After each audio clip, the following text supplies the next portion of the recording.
There's a new publication available that gives you a look into one of two of Belize's national heroes, Philip Goldson.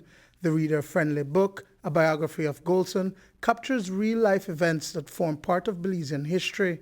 Well-known librarian Lawrence Vernon, who is this year's Z. Edgell Belize at 41 awardee, took on the assignment back in 2016.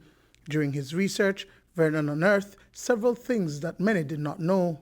He was the first and only politician who went to jail for his beliefs.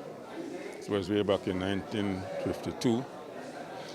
And then he was aligned to at least 4 political parties during his career, starting with the PUP, the National Independence Party, the the UDP, and of course NEBA, National Alliance for Belizean Rights.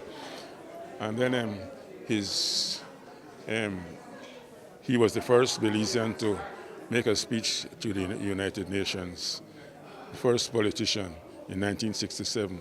Some people thought it was George Price, but George Price didn't make a speech to the UN until 1975. He was a great proponent of the Guatemalan claim to Belize, right? He stood up for that quite a lot in demonstrations and picketing, so that at times he was even arrested again for holding demonstrations through the streets of Belize. The National Institute of Culture and History, through its Institute for Social and Cultural Research, commissioned the book. Patriotically, the launch is timely, and the Minister of Culture and Chair of the National Celebrations Commission, Francis Fonseca, shares how critically important Goldson was to the democracy Belize enjoys at this time. In my view, it is the most fitting title for a book about a man whose life was dedicated to the service of his people and the preservation of his country.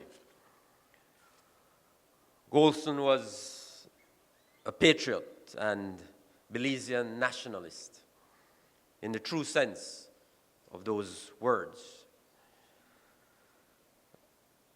Goldson never seemed interested in political power, except in so far as it would afford him the opportunity to advance the fundamental goals and principles which guided his life: service to country and people, and territorial integrity. Belize has 2 formally designated national heroes, George Price and Philip Goldson. And I suspect that that will remain the case for a very long time. And in my view, that is how it should be. In attendance were several relatives and friends of Goldson himself. Adrian Goldson, one of his sons who lives in the U.S., gave remarks on behalf of the family.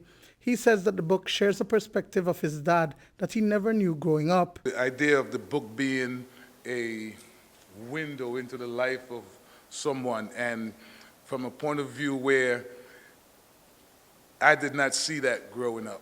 And as the years develop, recognize and still continue to recognize it. As far as my dad, too much I'm learning. I learned so much even today. I'm continuing to learn with every video that I watch, things that he's read, and what others have said about him. I know that he planted so many seeds in so many areas. It's just a vast road to cover. What I do know is that I feel that passion. One of the things he said once in a video I watched is this appeal to Belizeans living abroad, that, you know, we should see them as citizens, full citizens, and welcome them back. The book retails at $30 and is expected to be used by tertiary level institutions. Duane Moody for News 5.